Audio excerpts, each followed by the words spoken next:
Mesdames, Messieurs, merci d'être toujours restés fidèles à Télé 50. Bienvenue dans ce grand plateau. Ça fait débat. Oui, nous avons changé également de plateau, de configuration, mais l'émission reste la même. Ça fait débat. Oui, cette émission d'actualité politique. Et aujourd'hui encore, nous restons focalisés sur la question de l'Assemblée nationale qui, pour remplacer Vital Kamerhe, la course au perchoir, les candidats se comptent en grand nombre. Aujourd'hui encore, on en parle, si d'autres ne se sont pas encore prononcés, certains, oui, on parle notamment du député Michiki qui s'est prononcé comme candidat, mais à la grande surprise, Mbosoko Dia, deuxième vice-président également, a déposé sa candidature. Qu'en est-il de la gestion des ambitions au sein de l'Union sacrée? Aimé Boji également qui a quitté le ministère pour revenir à l'Assemblée nationale. Question de pouvoir chercher à briguer le perchoir de l'Assemblée nationale. Comment gérer toutes ces ambitions face aux enjeux politiques, aux enjeux géopolitiques, mais également aux enjeux sécuritaires. On va en parler ici sur ce plateau avec des invités. Pas les moindres. Nous avons M. Henri Mutombo de l'Union sacrée de la Nation. Bonjour et bienvenue. Bonjour Madame Marlette, bonjour à tous les patriotes, compatriotes, camarades et co-débatteurs que nous avons sur ce plateau et bonjour à tous vos nombreux téléspectateurs qui suivent régulièrement et religieusement cette émission qui a fait évidemment sa réputation, qui reçoit des débatteurs de haut niveau. Grand merci à vous également. Nous avons M. Carlos Mopili de la société civile. Bonjour et bienvenue. Bonjour madame, je salue aussi tous les téléspectateurs de Télé 50 qui m'ont manqué depuis longtemps. Nous avons également M. Bongunda Pouyo, gardien du courant de la révolution du Congo. Bonjour et bienvenue. Bonjour, je salue tous mes co-débatteurs ainsi que tous les téléspectateurs. Merci. Nous aurons également sur ce plateau M. Christian Choukoro de l'UNC qui va nous rejoindre aujourd'hui justement. On revient sur cette question. Qu'en est-il de la gestion des ambitions? Comment comprendre la situation actuelle alors que les deux membres du bureau, on parlera au niveau de l'Union sacrée, Vital Kamerhe qui est de l'Union sacrée de la Nation et président de l'Assemblée nationale qui a démissionné, mais également la princesse Monongo qui a démissionné du côté de l'opposition comme rapporteur adjoint.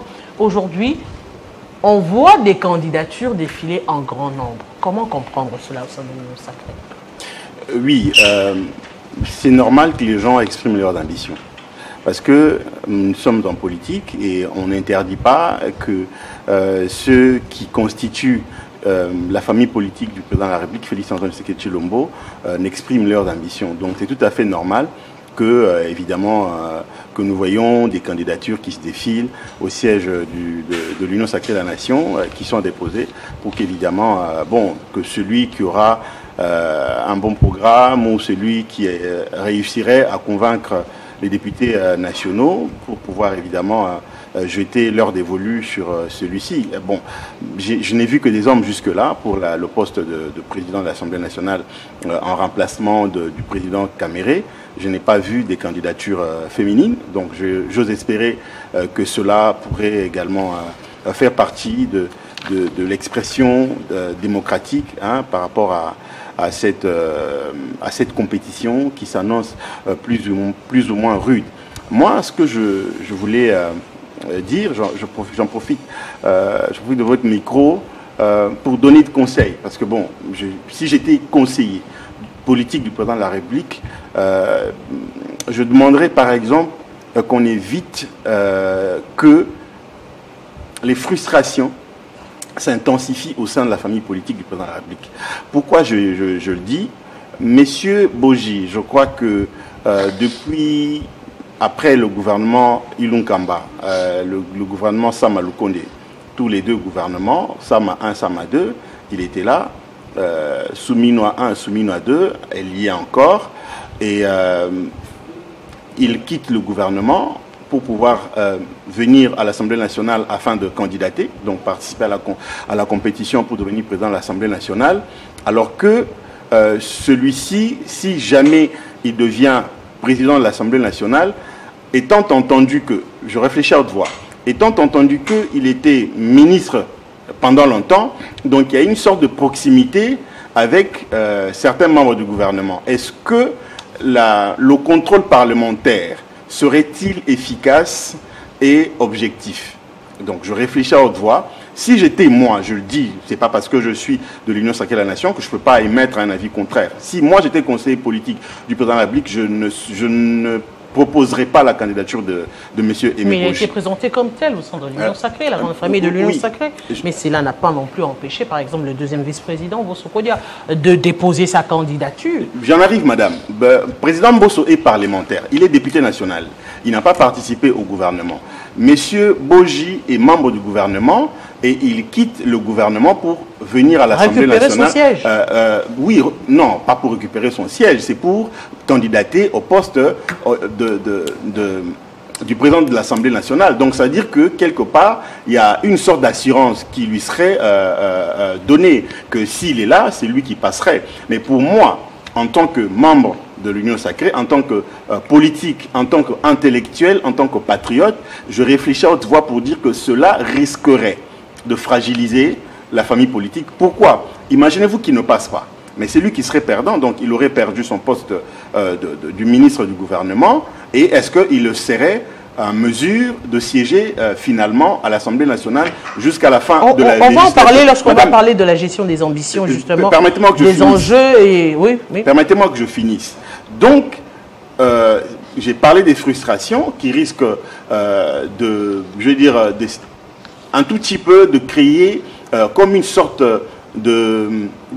d'animosité au sein même du Parlement, parce que eux-mêmes, les députés nationaux, pour pouvoir élire M.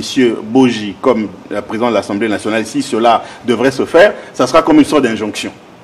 Ça sera comme une sorte de mot d'ordre. Nous sommes en politique, c'est vrai, mais il faut que quand on donne un mot d'ordre, que ça soit quelque chose qui rencontre également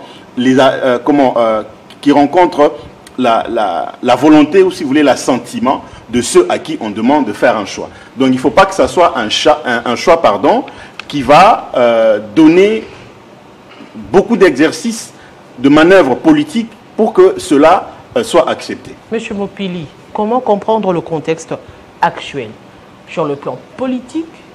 Parce que c'est vrai, on va le dire, la démission de la motion de Vital Kamerhe qui a justement abouti à sa démission, une stratégie politique également. Aujourd'hui, on voit que derrière cela, après cela, les candidatures se comptent en nombre. De ceux-mêmes qui sont déjà dans le bureau acceptent aujourd'hui de laisser ces postes-là pour compétir au poste de président de l'Assemblée nationale. Oui, merci madame.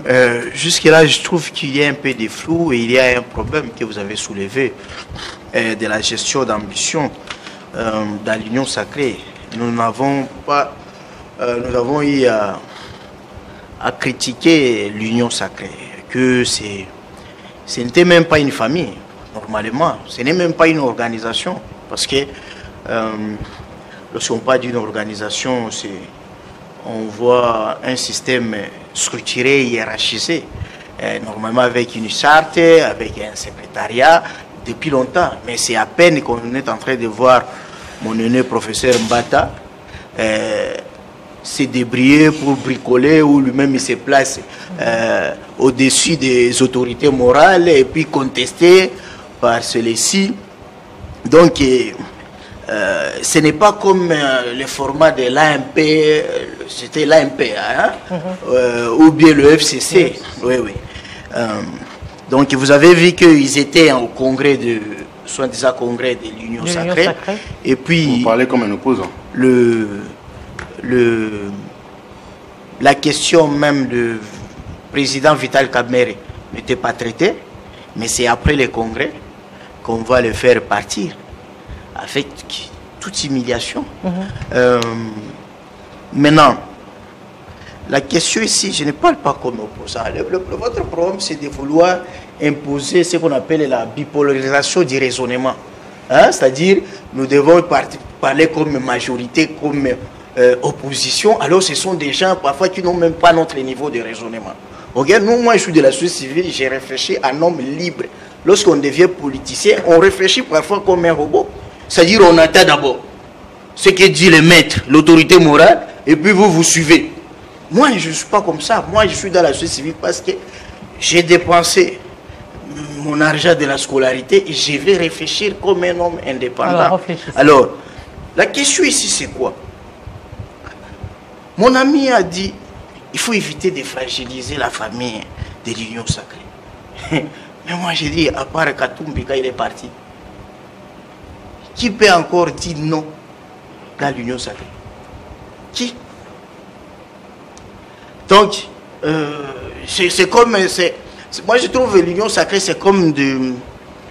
À l'époque, quand nous, on était encore à l'université, on entrait à l'université, on était des boulets. Hein? Quand on entre dans l'armée, on est des recrues. Donc, on vous dit coucher et rouler. Hein? Danser, tout le monde danse là. La seule personne qui est intelligente, la personne, c'est le président de la République. Et tout le monde doit faire selon ce que veut le président de la République. Et alors, la question de Boji, je ne pense pas que quelqu'un qui est ministre... La question de candidat. Oui, des candidatures. Aujourd'hui, il y a d'abord un problème de profil. On ne peut pas réfléchir sur les profils aujourd'hui parce que dans des États qui se respectent ou dans des laboratoires, dans les bureaux d'études, par exemple, de l'Union sacrée, on devrait tabler sur des critères objectifs. Par exemple, regarde la compétence cognitive, le savoir-faire, le savoir-être, un rassembleur qui a déjà une expérience de savoir gérer les dossiers d'État, tout ça. Mais la loyauté aussi. Mais je ne pense pas cela. Parce que celui qui vient de partir, sur le plan de critères objectifs, c'était un homme qui méritait cette place. Mais parce que lui n'a pas dansé les Sankayosa comme les autres, c'est-à-dire il ne répond pas aux critères. C'est-à-dire là, pour être là, il faut être quelqu'un qui doit danser les Sankayosa. Donc quelqu'un qui met en cause son indépendance, sa liberté.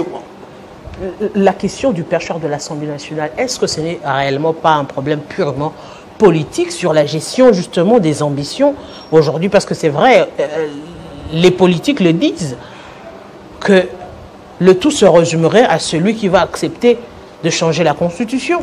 Madame, j'ai toujours dit à mes étudiants, si vous recevez un invité sur les plateaux et qui dit non, sur les plats politiques, vous voyez, sur les plats des droits c'est normal, mais politiquement il faut les chasser. C'est quelqu'un qui est irrationnel, il n'a pas d'argument. Parce qu'on peut tout justifier avec les mots politiques. Mais qu'est-ce qu'on attend par mots politiques? Madame, quand vous étudiez les cours de philosophie politique, sciences politiques, qu'est-ce qu'on entend par politique? C'est des conceptions des solutions pour résoudre des problèmes. C'est d'abord ça. La politique n'est pas l'ignorance, n'est pas tout ce qui ont dit. Pourquoi tu as volé? Nous sommes en politique. Et pourquoi on a nommé quelqu'un qui ne sait pas écrire? Nous sommes en politique. Mais c'est quoi ça? Alors, revenons sur les candidats potentiels. Je ne pense pas que quelqu'un qui est ministre de l'Industrie peut démissionner pour présenter sa candidature au perchoir. Mais là, il y a un problème. Qui doit normalement succéder au président Vital Kamerhe? Est-ce que ce poste, c'était un poste de l'UNC et que c'est l'UNC qui doit envoyer le remplaçant ou le successeur de Vital Kamerhe? Première question. Ou ce poste, ça appartient au président de la République et le président de la République doit nommer celui qu'il veut. Donc, si ce poste appartient à l'UNC, c'est les candidats de l'UNC qui devraient être présentés. Mais avec les choses comme ça évolue, c'est le candidat du président Fachi.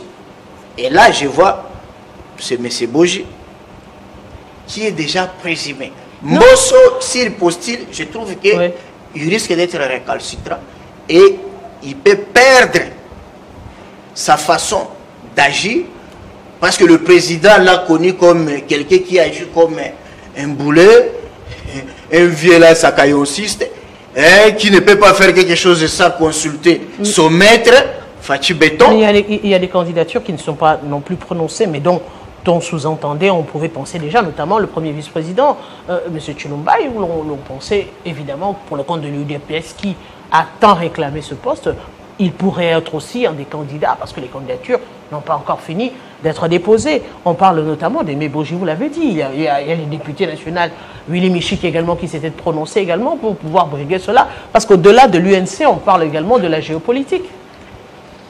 Géopolitique, Willy Michik. Donc, ici, on sait déjà que d'abord pour être voté, on sait. Il faut être représenté par le président de la République. C'est-à-dire les mots d'ordre, mais aussi, il faut aussi les sucrer pour les députés. Donc, de l'autre côté, les mots d'ordre vous accompagnent. De l'autre côté, effort personnel pour les transports des députés. Alors, M. Bongonga, où est cette liberté des élus nationaux?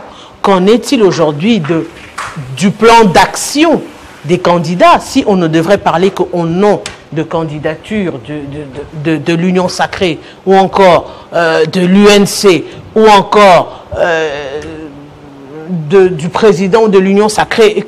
On se dit finalement, où est cette liberté tant vantée au sein du Parlement? La liberté au niveau de notre Parlement, ça pose problème, madame. Mais d'emblée, j'aimerais réfléchir, pas comme politique, mais comme, enfin, permettez-moi la prétention, comme intellectuel, pour essayer un peu de donner mon son de cloche par rapport à ce qui se passe au pays. Il faut d'abord préciser une chose, madame. Nous sommes dans un régime semi-présidentiel. Et dans un régime semi-présidentiel, comme vous le savez, le président de la République, s'il a la majorité parlementaire, il a la même mise au niveau de l'Assemblée.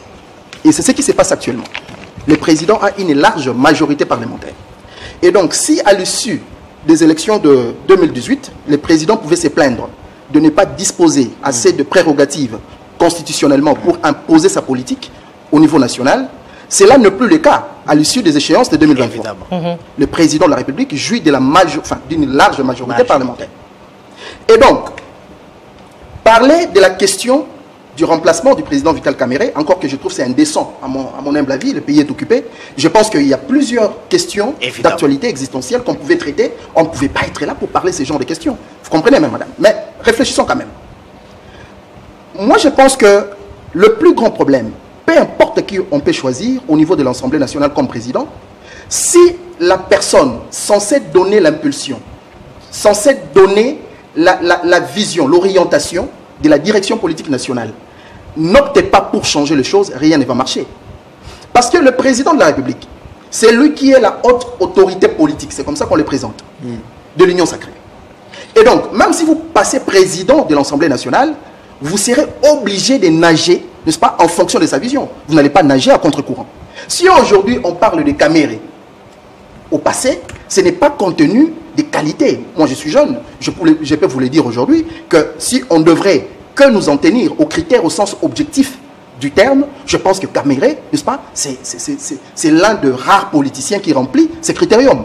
En fait, je parle au niveau de la connaissance, je parle au niveau de l'ancienneté, quelqu'un qui maîtrise le rouage politique. Kamerhe remplit ces critères.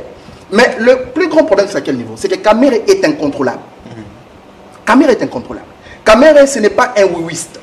En fait, je ne suis pas favorable forcément au parcours du président Kamerhe sur certains choix de sa politique. Mais ici, on est en train d'analyser. Kamerhe, c'est un incontrôlé. Et pour diriger les pays dans ces temps sensibles, il faut quelqu'un qu'on maîtrise au niveau de l'Assemblée nationale. Parce qu'il y a plusieurs questions d'actualité qu'il faut aborder. Vous veniez tantôt de les dire. La question, par exemple, sur la supposition de changer la Constitution ou de modifier la Constitution. Vous comprenez un peu? Kamerhe a montré ses réticences quant à ce.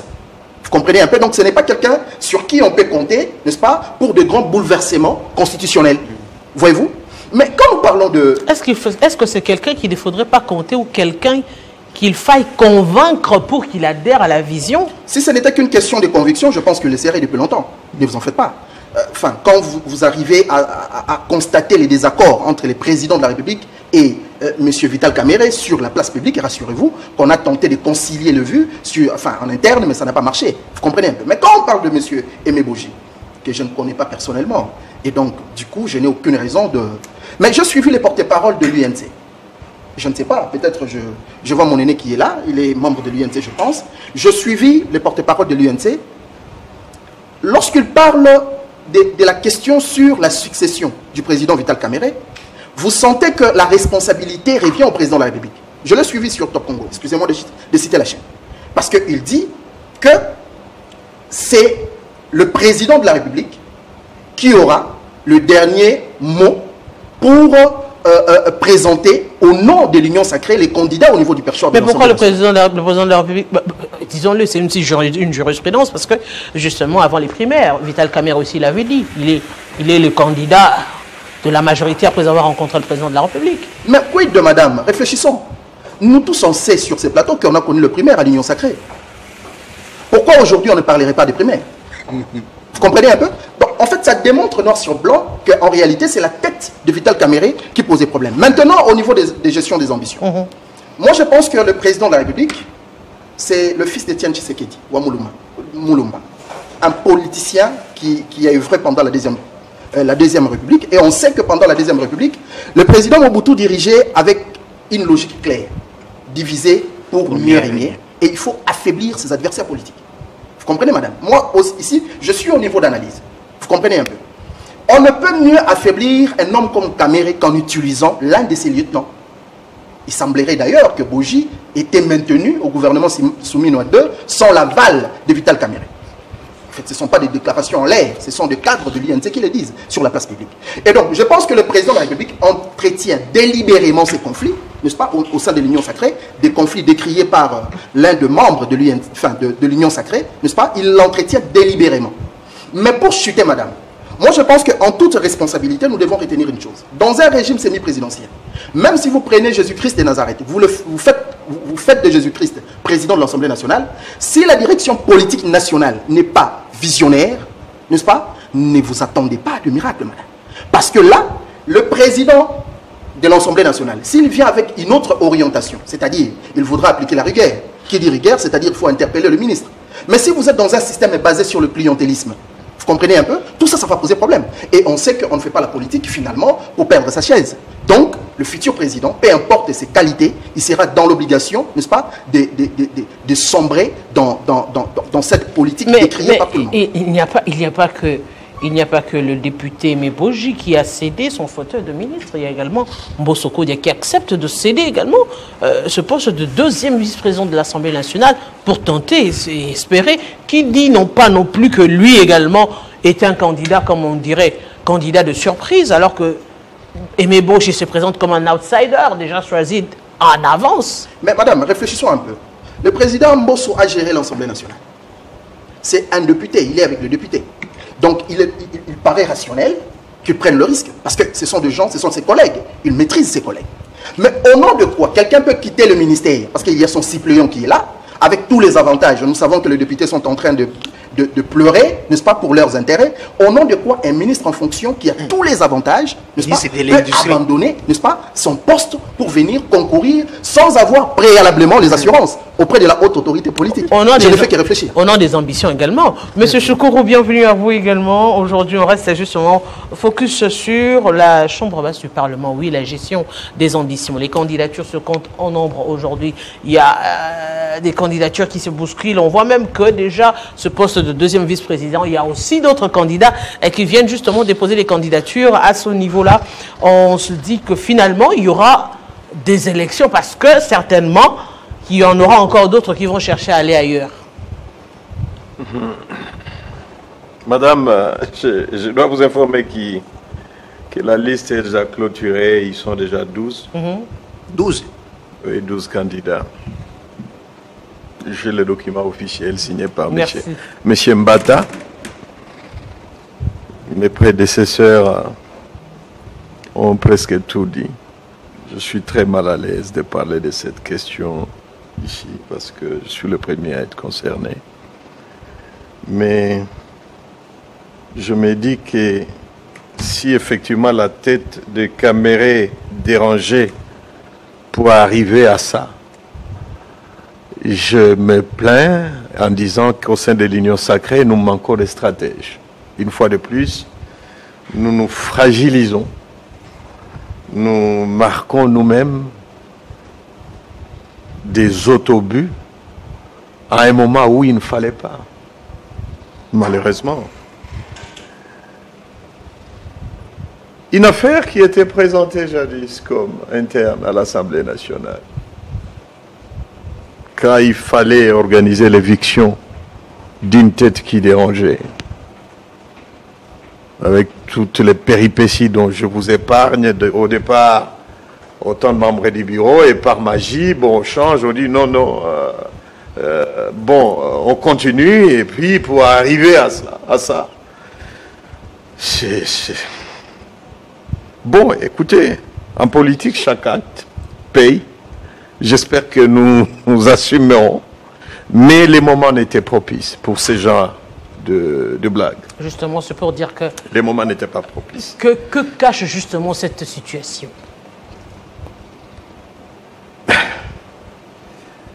Madame, moi j'attends, je ne vais pas répondre à votre question comme vous voulez que je réponde, mais j'attends, comme il y a 12, qu'on organise les primaires, comme quand il fallait l'élection du président Caméré. On attend vraiment l'organisation des primaires, parce que lorsque je vois ces candidats, est-ce pour donner l'image d'une démarche démocratique? Est-ce qu'on peut en savoir Est-ce des dindos de farce qui vont marchander l'air désistement? Tout est possible, on est en politique. Mais croyez-moi, ceux qui ont conseillé ceci au président de la République l'ont vraiment induit en erreur. Nous risquons de payer cher parce que ça, c'est vraiment la fissuration de l'union sacrée. Lorsqu'on doit risquer avec ces jeux, croyez-moi, nous nous fragilisons. Et au moment où il ne fallait pas. Maître Bopili l'a dit, à ce stade, après Katumbi, qui ose dire non, personne. Des frustrations, ça ne commence pas au niveau de l'Assemblée nationale. Les frustrations ont commencé bien avant. Et vous n'avez pas dénoncé, vous avez endossé. Tous endossé. Pourquoi revendiquer maintenant? Pourquoi désister maintenant? Est-ce que ce n'est pas toujours dans cet élan que vous allez continuer à accepter? Nous continuons à endosser parce que nous aimons ces pays. Au nom de la stabilité et pour l'amour que nous portons pour ce pays, tout ça nous importe peu. L'essentiel, c'est d'être sûr que nous nous assurons que la République marche. Et nous sommes là pour ça, malgré tout ce que d'aucuns peuvent s'imaginer. La situation où je blaguais avec quelqu'un, je peux me tromper, mais on force une épouse à quitter son toit, comme si cela ne suffisait pas. Bon, on va même courtiser sa fille dans les toits. Vous voyez ce que ça fait. Mais c'est politique, hein. C'est pas aujourd'hui. C'est politique, c'est pourquoi j'ai dit que ce n'est pas forcément... Monsieur Vital Caméré, c'est un vieux loup en politique qui connaît tout ce rouage-là qui a... Mais je pense qu'aujourd'hui, l'affaire, regardant notre stabilité en tant que pays face à la situation que nous traversons à l'Est, et c'est sorti des gens, justement, nos actions sont en train de ressusciter même des morts qui ne devraient même pas hausser leur tête. Nos comportements sont en train de donner la force à des adversaires qui étaient morts politiquement. Et je continue à plaider pour qu'on ne continue pas ce genre de choses pour des intérêts individuels. Mais finalement, M. Mutombo, est-ce que ce n'est pas finalement une stratégie politique au finish? Parce que, comme je le disais, la gestion des ambitions, ce n'est pas qu'au niveau de l'Assemblée nationale, c'est également au niveau de la haute hiérarchie qui a ses ambitions, qui a sa vision. Et aujourd'hui, pouvons-nous dire que l'UNC ou encore Vital Caméré ne répondait pas à ce cas de figure? Madame, je crois que nous ne devons pas faire le débat du passé. Le président Vital Caméré a été président de l'Assemblée nationale. Nous savons qu'aujourd'hui, il avait déposé sa démission et il ne fait plus partie, évidemment, de cette compétition pour laquelle vous nous avez invités ici sur le plateau de Télé 50. Il a fait son heure, il a fait ce qu'il pouvait faire. Il est resté membre de l'Union sacrée de la Nation. Ici, j'entends que, à part Katumbi, il y a qui pouvait dire non. Dans une famille qui a osé dire non. Qui a osé dire non. Bon, je ne sais pas à quel moment il avait dit non et à quel moment il avait dit oui. Je n'ai pas participé à des forums ou à des réunions. Quand il s'est décidé de se solidariser de l'Union sacrée, oui, c'est une forme de non. Il a décidé de partir parce qu'il se préparait pour les élections de 2023. Nous savons comment il fonctionne.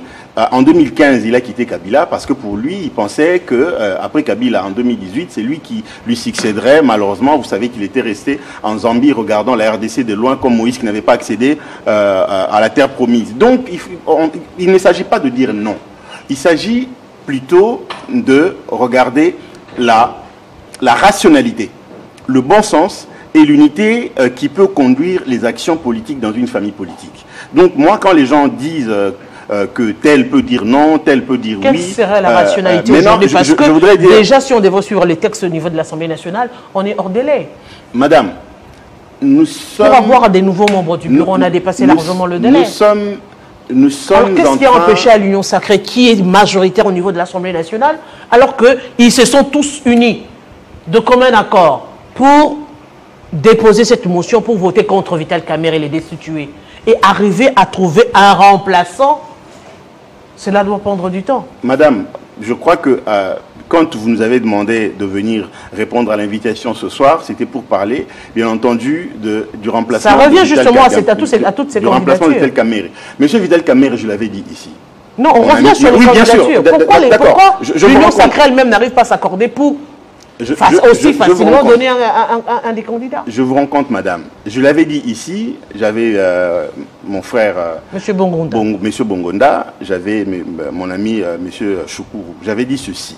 Le président Vital Kamerhe, si vous voulez qu'on en parle, il connaît la politique. Il sait que quand on s'écarte de la ligne politique nationale et, comment dire, influé par le président de la République, on se crée des problèmes, on se tire une balle dans le pied. J'avais dit ici que certaines attitudes du président Vital Kamerhe lui ont valu, bien entendu, cette éviction, si je peux le dire comme ça. Mais ici, je voudrais, moi, j'ai tiré la sonnette d'alarme, pourtant je suis de l'Union sacrée de la nation, par rapport à ce que moi, j'ai jugé comme étant inopportun. La démission de M. Boji pour venir à l'Assemblée nationale et pouvoir présenter sa candidature pour devenir président de l'Assemblée nationale. J'ai dit tout au début ici que pour moi c'était inopportun. Le calcul n'a pas été bien fait. Si j'étais moi, conseiller du président de la République, j'aurais déconseillé cela.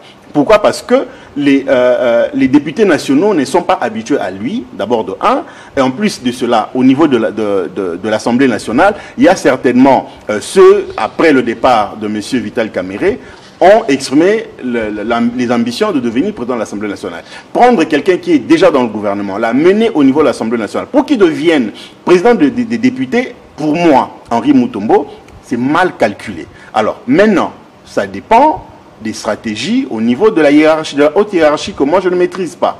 D'accord? Mais ça ne veut pas dire que quand on n'est pas dans la hiérarchie et qu'on ne peut pas avoir une vue contraire à ce qui se passe. Donc, si j'étais dans le cabinet, quelque part, à l'abri de regard, j'aurais donné ce conseil.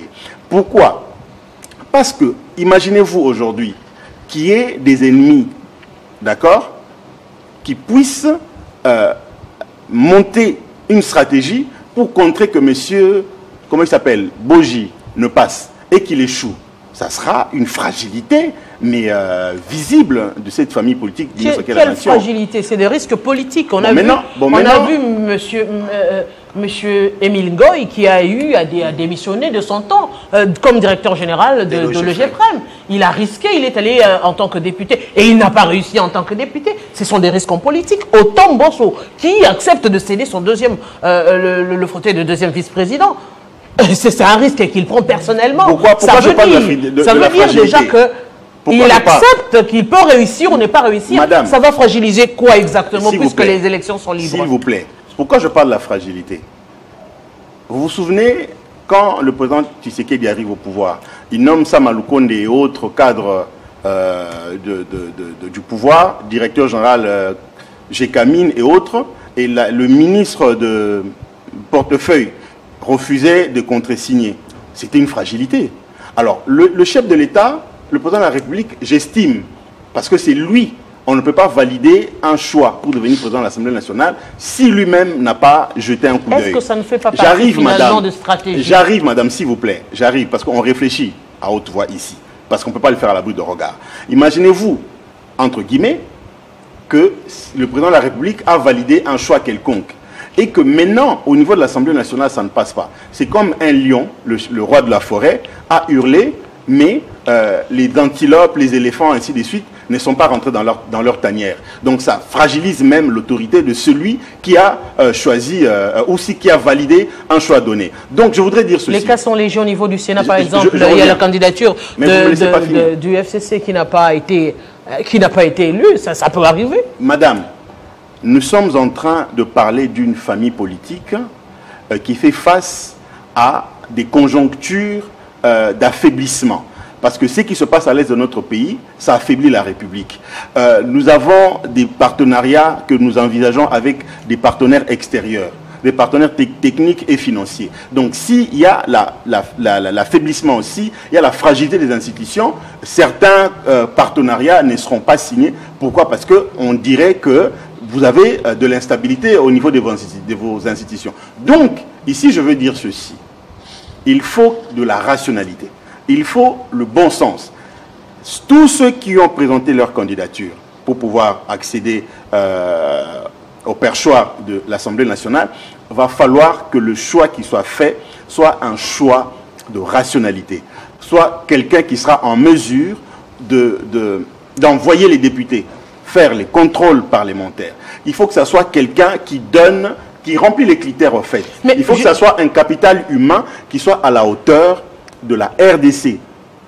Parce que nous savons une chose, madame, que le monde regarde ce pays qui est en train de se battre pour mettre fin à cette guerre d'agression qui dure depuis 30 ans. Mais il ne faudra pas que nous-mêmes en interne, que les actes que nous posons contredisent, si vous voulez, les efforts que nous fournissons pour pouvoir mettre la RDC sur la voie de son développement. Mais M. Bopili, parlons-en des stratégies politiques. Aujourd'hui, on le dit, d'ailleurs j'écrivais, lorsqu'on peut présenter aujourd'hui comme on se porte, M. Meboji, ce sera comme un outsider où on se dit, bon, finalement, puisqu'il quitte le ministère, il vient, c'est qu'il est le candidat du président de la République. On présente également Mbosso comme le candidat de la surprise, qui peut en même temps pas du tout déranger, il ne dérange personne. Il ne dérange pas du tout personne et il est prêt à faire ce rôle-là que jouerait l'UDPS ou encore Aimé Boji, alors que tous pensaient par exemple que l'UDPS allait briguer, allait chercher à prendre ce poste avec M. Chilumbaï. Et on sent également, je ne sais pas sur la liste, il n'y est pas, M. Chokoro. Donc on se dit aujourd'hui, est-ce que finalement, on n'est pas en train de jouer le jeu, on n'est pas en train d'entrer dans cette stratégie plutôt de l'union sacrée de la nation? Oui, comme je l'ai dit, l'union sacrée est composée de membres qui se comportent comme des boulets face à un doyen. Et le seul doyen, c'est le président de la République, Fatou Béton. Je vous dis ceci. Si ça arrive que Boji ne soit pas élu et que Mbosso est élu, ce que le président de la République voulait se débarrasser de Boji en même temps de Veka. Alors, il a utilisé cette stratégie de demander à Boji de démissionner pour qu'il soit dribblé après. Et là, je pense que sur le plan des géopolitiques, le président sera vomi. Mais dire que le président désigne et que le député là, que nous avons toujours souhaité la dissolution de l'Assemblée nationale, fasse autre chose. Madame, je vais vous rappeler une chose. Sous le président Joseph Kabila, vous vous souvenez ce qu'était Jean-Pierre Bemba, ce qu'était Vital Kamerhe dans ce pays?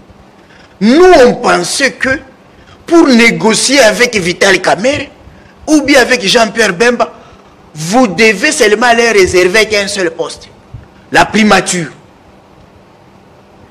Soit violer la Constitution et créer un poste de vice-président de la République. Mais Fatou les a rendus des politiciens ordinaires. Kamerhe, VPM, Bemba VPM, sous-séant de Peter Kazadi. Donc, après Sama Lukonde, c'est Peter Kazadi, et puis Veka, Bemba, Namulongo. Sous Fachi. Et tout le monde a dit oui, papa Fachi. Et maintenant, Fachi désigne Boji. Et au niveau de l'Assemblée nationale, alors qu'on est déjà au-delà d'une année, ces députés vont choisir quelqu'un d'autre. Fachi Betou va les intimider. Il dit si vous osez, j'ai dissous l'Assemblée nationale. Ça vous Et maintenant, entendez? deuxième chose, parce que vous avez parlé de Boji, il n'est pas solidaire. Qui est Boji? Qui est Boji? On va parler des candidatures, vous allez revenir. Nous avons notamment M. Boji Sangara Aimé, M. Dunia Mangou, M. Kalumba Yuma Jean-Marie, M. Kamundou Batundi, M. également Matata Makalamba Patrick, Mayo Mambeke Jean Baudouin, Mbindou Lemitongo Crispin, Michiki Willy, Mbosoko Diapwanga, Moulamba Mputu Simon, Mwanza Amisi Singoma et Saïdi Balikwisha. Les 12 candidats. Si j'ai parcours tous les 12 candidats, bon, les candidats expérimentés, on voit Jean-Marie Kalumba parce que lui est ancien ministre de l'économie. Mais par rapport à Boji, ce que je disais que moi, j'essaie un peu d'observer le président Fachi. Regarde. J'ai lu dans plusieurs réseaux sociaux, on accuse Boji d'être un traître. Bon, d'autres le présentent comme un homme de grâce, un homme de faveur. Mais réfléchissons sur l'homme de Boji. Qui est-il? C'est le fils de Boji, l'ancien gouverneur, le leader moboutiste du Kivu, du Grand Kivu. Donc, et vous voyez déjà que pour Fachi, lui se trouve heureux d'évoluer avec l'environnement des gens qu'il connaissait avant. Fachi, c'est vraiment l'antipode de Kabila, Joseph. Joseph évolue avec les gens qui ne le connaissaient pas, mais Fachi veut travailler avec les gens que lui connaissait auparavant. Vous verrez, Boji, le fils de Moboutiste, Sakombi, vous trouverez Samalokonde, vous trouverez Souminoua, ambassadeur, son père ambassadeur, Liao, Jean-Pierre Bemba. Là, Fachi se trouve à l'aise. Deuxième chose, Boji, il est originaire de Walungu, même territoire que Vital Kamerhe. Il y a une stratégie, on applique cette stratégie politique, on a appliqué même pour Claude Nyamugabou, il a bénéficié beaucoup de 4 ordonnances, parce qu'il était du même territoire que Bati Lukwebo. Les Kassuki du FCC ont conseillé au président Kabila de donner plus de postes, davantage à Claude Nyamugabou, comme ça il sera plus leader et il va faire l'ombrage et quoi? Encombrage à Bati Lukwebo. Un peu comme Manabitika Pascal actuellement dans le Maniema avec Matata Pogno. Oh, peut-être comme ça aussi. Mais Boji, je parle de cette stratégie, c'est-à-dire chasser la nature par la nature. Madame, mauvaises herbes, pour les chasser, il faut planter la pelouse. Pour chasser les souris, ce n'est pas avec les Kisiangongi. Non, il faut venir seulement avec un petit chat. Si seulement ça miaule, les souris fuient. Et c'est ça. C'est-à-dire on veut chasser le leadership de Kamerhe par le leadership de Boji. Et Boji, sur le terrain, il a construit un grand immeuble, c'est un château qu'il construit à Walungu. Il construit à Bukavu. Il est, je crois, patron aussi des grands clubs là, de Bukavu Dao. Donc il commence aussi à travailler pour investir son leadership. Donc, vous voyez que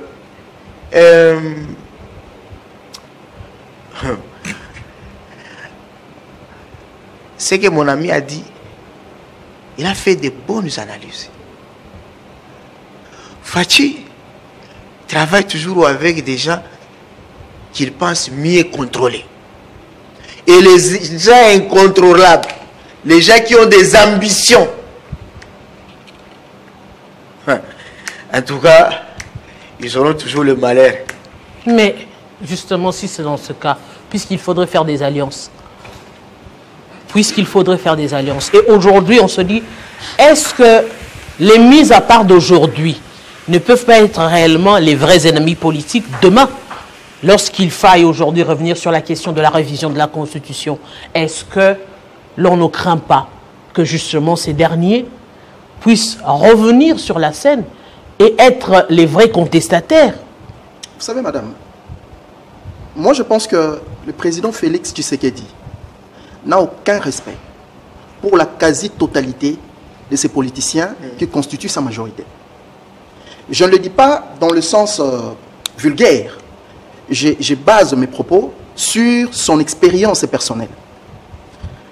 Lorsque vous regardez l'histoire politique du Congo, vous trouverez que le plus grand chanteur de Mobutu était le premier à sauter. Vous comprenez un peu de l'autre côté. Lorsque vous venez avec Joseph Kabila, président Félix Tshisekedi a vu comment ces gens allaient comme des petits-enfants à Kingakati faire la queue pour honorer Joseph Kabila. Et une fois qu'il a eu le bâton de commandement, il a vu comment tous ces gens ont traversé. Moi, je pense que le président dirige en fonction de cette lecture de choses. Le président comprend que, en réalité, ce ne sont que des opportunistes. Si aujourd'hui, il n'est plus au pouvoir, il ne va pas bénéficier, même d'un seul soutien, de ces prétendus caciques. Vous comprenez un peu, madame? Et j'allais dire une chose. Vous savez, lorsque vous êtes dirigé dans un État, il y a un instrument qui vous permet de régenter la vie politique nationale. Ça s'appelle la Constitution. Constitutionnellement parlant, le président de la République est le garant.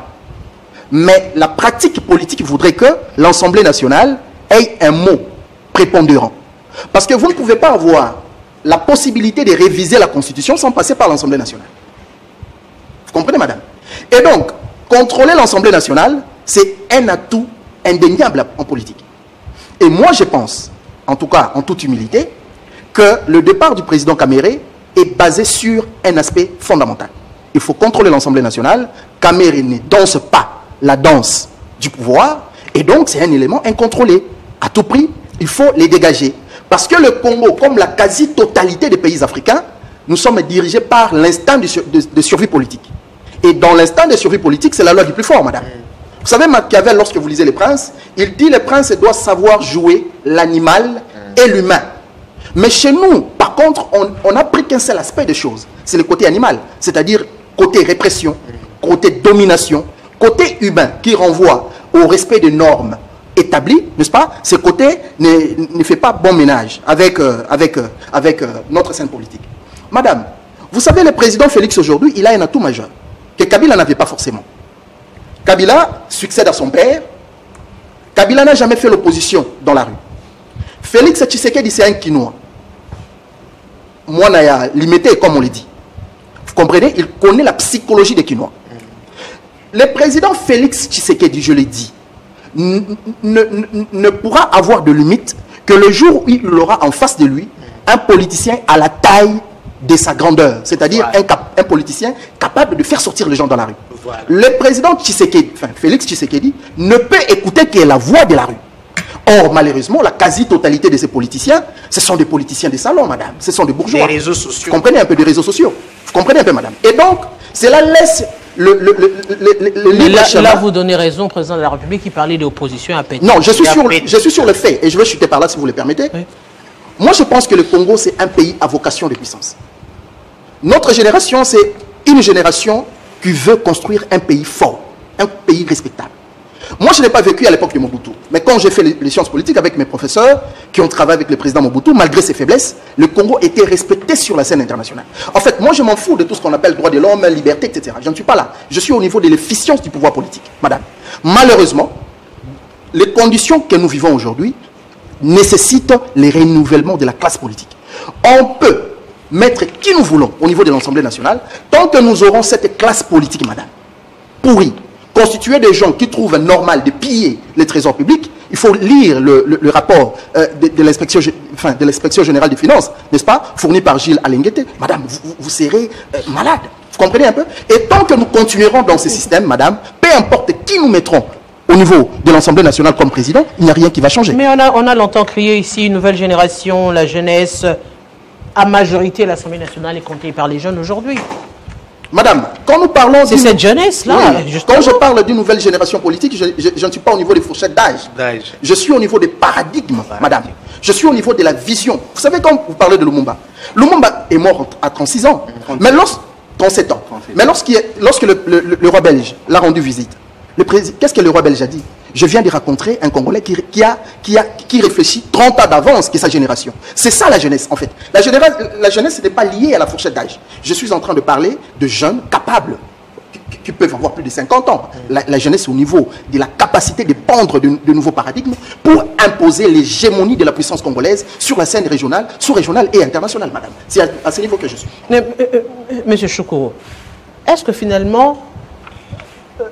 l'union sacrée que vous êtes ne se sont pas finalement avalés par l'UDPS et alliés face à cette situation? Ce n'est pas qu'un groupe est avalé par un autre. Il y a au fait un camp de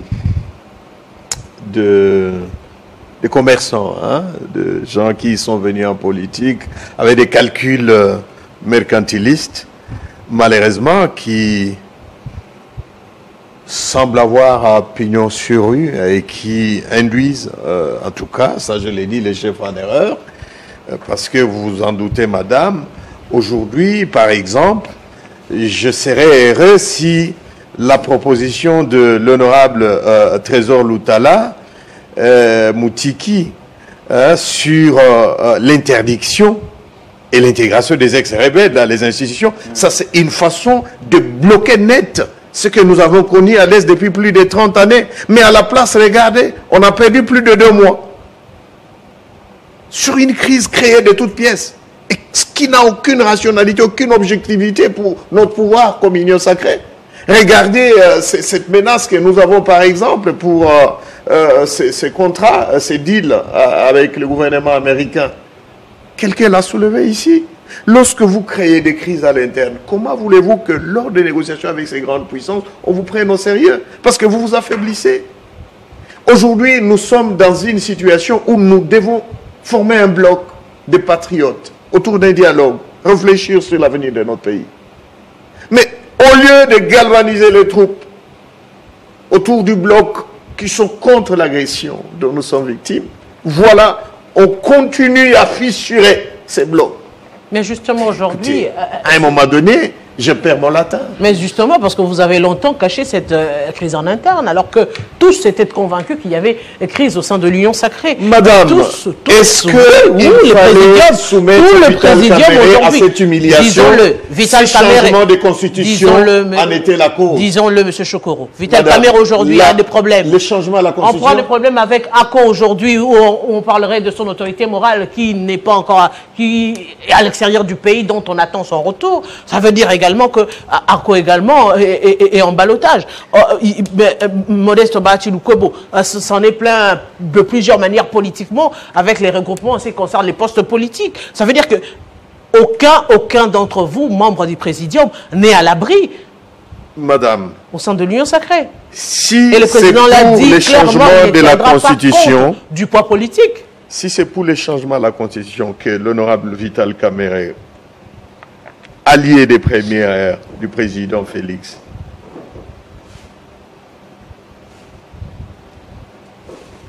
mais c'est une stratégie politique, ça devrait se discuter sur la table. Moi, personnellement, là, je parle comme Christian Choukourou, notable du Nord Kivu, ayant connu dans sa chair toutes ces agressions.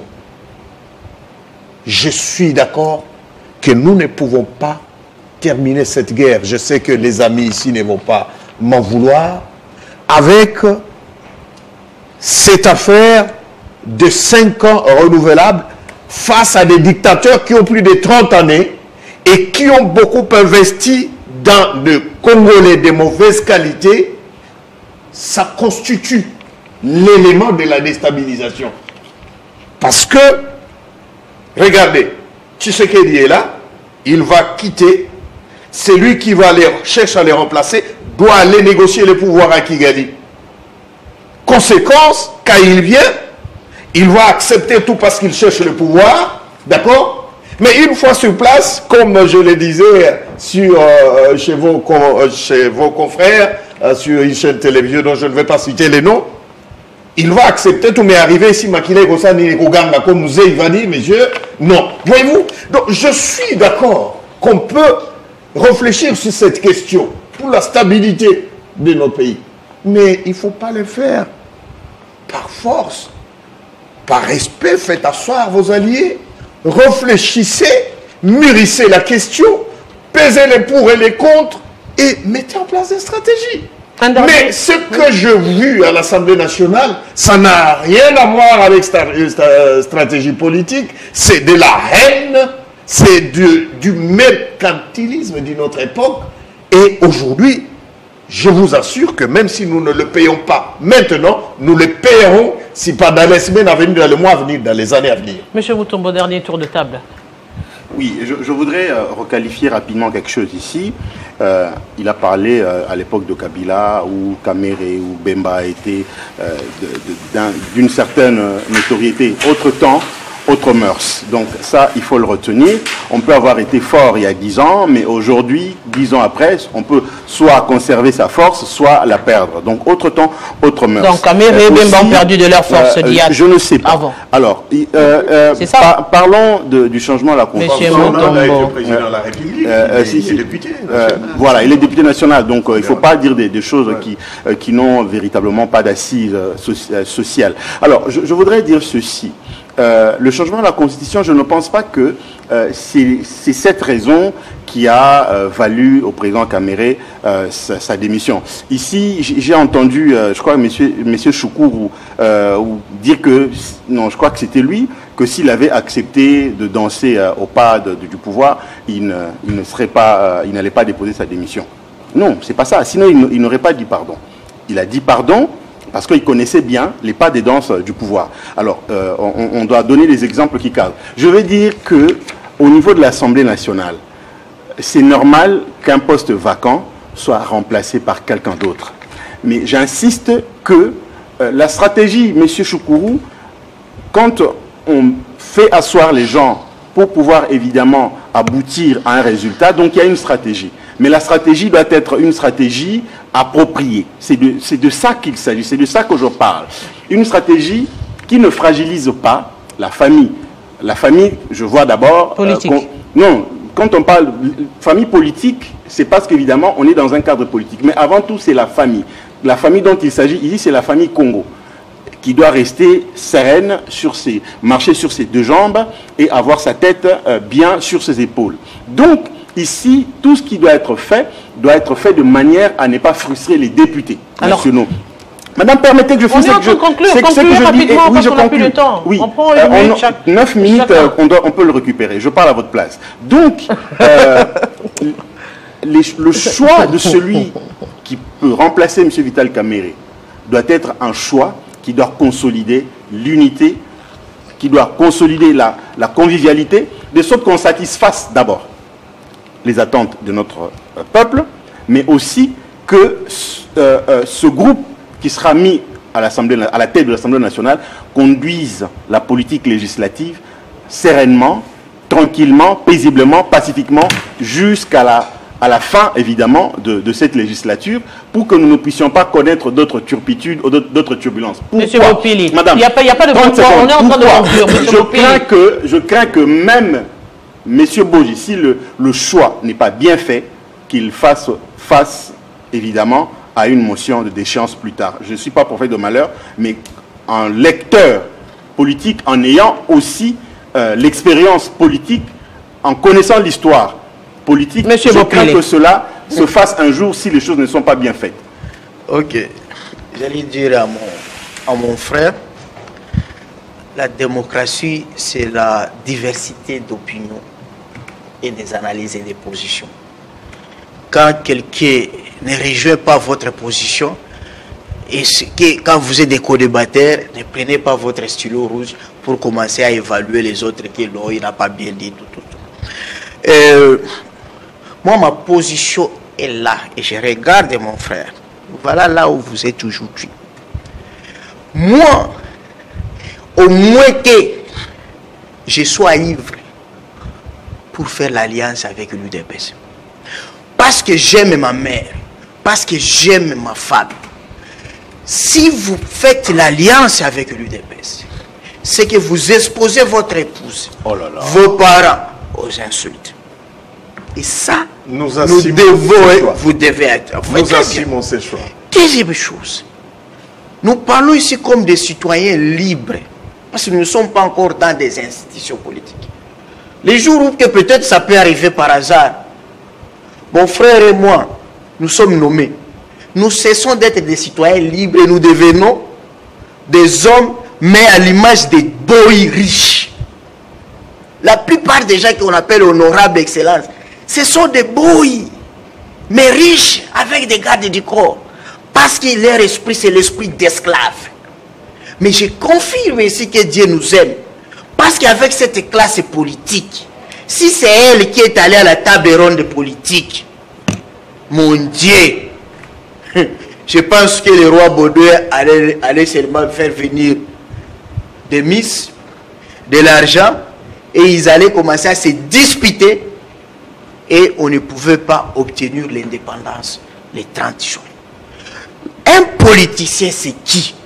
Un politicien, c'est celui, après avoir satisfait les besoins de sa famille, il vient pour résoudre le problème de la communauté. C'est celui-là qu'on appelle politicien. Celui qui a fait les sciences politiques, il sait. C'est ça la définition. On ne vient pas en politique pour chercher de l'argent pour acheter sa propre maison. On ne vient pas en politique pour chercher l'argent pour épouser des femmes. On ne vient pas en politique pour postuler, pour avoir le passeport diplomatique, pour aller en Europe prendre la photo devant la tour Eiffel. On vient en politique pour servir le grand nombre. Ça, c'est depuis l'Antiquité grecque. Monsieur Bongunda. Oui, madame. Il faut d'abord noter une chose. Le poisson commence à pourrir par la tête. Et donc, c'est pour dire, peu importe la personne que nous allons choisir pour présider l'Assemblée nationale, dès lors que la direction politique nationale n'est pas visionnaire, ne vous attendez pas au miracle. Madame, moi je suis au niveau de fait. Vous comprenez un peu? Deuxièmement, il faut éviter ce qu'on appelle le nationalisme à Libye. Les nationalismes à Libye, il faut éviter ça. En fait, nous vivons dans une société où on a la facilité de caricaturer les gens. Voilà. Ce n'est pas le fait que nous ne partageons pas la même vision que vous, qu'on est forcément des citoyens de mauvaise qualité. Une expression que j'attends sur qu'il est ces derniers temps, que je viens encore entendre sur ces plateaux. Madame, j'ai toujours rappelé que le président de la République, lorsqu'il a accédé à la magistrature suprême, Kagame était le président de l'Union africaine. Il a contesté les résultats. Il n'est pas venu à la prestation des serments. Mais plus tard, nous l'avions accueilli ici, on a chanté Yonani Oboya Kagame. Vous ne pouvez pas nous dire quand est-ce que Kagame est bien et quand est-ce qu'il est mauvais. Vous ne pouvez pas nous dire que si aujourd'hui on organise les élections en 2028, les gens iront négocier le pouvoir à Kigali, alors que vous, lorsque vous aviez accédé au pouvoir, le président n'est pas allé à Kigali pour négocier le pouvoir. Soyez rationnel, en fait, soyez logique. Ça ne tient pas debout. Vous comprenez un peu? Madame, pour chuter, je pense que nous avons besoin de la restriction de l'espace politique dans ces pays. Vous ne pouvez pas avoir un pays aussi stratégiquement, un pays aussi stratégique dans les concerts des nations et laisser la liberté à qui veut de faire la politique. Madame, aussi longtemps que nous allons laisser à tout le monde la liberté et la possibilité de faire la politique, comme nous n'aurons que ce genre de résultats, madame. Ailleurs, pour faire la politique, il faut remplir des critères. Voilà. Chez nous, quand on dit par exemple, en France, il faut aller après au niveau de l'Assemblée nationale, on parle plus de critères subjectifs. Ce ne sont pas des critères objectifs, madame. Vous comprenez un peu? Mais ici au Congo, on a besoin d'instituer l'Académie politique nationale, que nous appelons au niveau du courant de la révolution du Congo, comme une exigence pour construire un Congo fort. Vous ne pouvez pas jouir, jouir des ordonnances ou encore postuler si vous n'aviez pas préalablement été préparé pour gérer le pays. Vous comprenez un peu, madame? Et après, on va aller acheter un diplôme à l'université. Et vous venez, je ne sais d'où, vous venez, vous accédez comme un peu les prêtres qui passent par la théologie et autres. Vous comprenez un peu? Donc, il faut restreindre l'espace politique. Il faut, pour nous, c'est pour les élites, nécessaire, instituer la dictature de sa République. La Constitution de la République donne au président de la République le statut de commandant suprême des forces armées. Ce n'est pas que... ce ne sont pas que... honorifiques. Vous comprenez un peu? Le président de la République, c'est celui qui donne le go. Oui. Et à l'allure où le pays marche, Les je pères pense de qu'il la a la nation. possibilité, n'est-ce pas, de donner une mauvaise impulsion. S'il ne le fait pas, peu importe qui on mettra à l'Assemblée nationale, ne vous en faites pas, il n'y aura pas de miracle. Merci. Monsieur Chokuro, on conclut avec vous. Oui, je vais quand même répondre. Il n'y a jamais eu des pouvoirs sains de par le monde. Ce n'est pas parce que nous avons des problèmes à l'interne que je vais accepter qu'on dise n'importe quoi sur les garants de la Constitution. Parce que lorsque j'essaie de paraphraser Kwame Nkrumah qui affirmait, je cite, le véritable pouvoir, c'est celui qu'on exerce pour le bien commun. Voilà. Mais le bien commun, c'est quoi? L'intérêt C'est qu'on général. finisse la guerre à l'Est, pour qu'on nous construise des routes, et pour qu'on nous construise des universités. Des C'est que écoles. le président de la République est en train de faire, même si on fait des faux pas. On fait des faux pas. J'espère que, en tout cas, ceux qui conseillent mal le président de la République, ils vont l'arrêter parce qu'ils sont en train de l'enfoncer petit à petit, alors que le moment ne s'y prête pas. Faisons attention, voyons les menaces qui sont en face de nous, évitons des guerres de positionnement, conseillons utilement le président de la République pour qu'il soit à mesure de répondre aux besoins de la population pour lesquels nous avions été élus. Grand merci, Monsieur Christian Chokuro, Monsieur Bongunda Apouyou. Grand merci également à vous. Maître Carlos Mopili, grand merci également à Monsieur Henri Mutombo. Grand merci également à vous. C'était un grand plateau, oui, grand plateau de débat sur l'Assemblée nationale. Qui seront les nouveaux membres du bureau? Parce qu'il y en a des postes qui se libèrent. Oui, on parlera notamment de la première la présidence, la deuxième vice-présidence également. On parlera également de rapporteur adjoint au niveau de l'opposition qui ne semble pas poser trop de problèmes à ce niveau-là. Un grand merci à vous et grand merci à vous, aimables téléspectateurs, d'avoir été de nôtres. C'était un grand plaisir. Dans quelques instants, le journal en langue. Et avec nous, on se retrouve très prochainement, samedi, dimanche, mais également le vendredi prochain.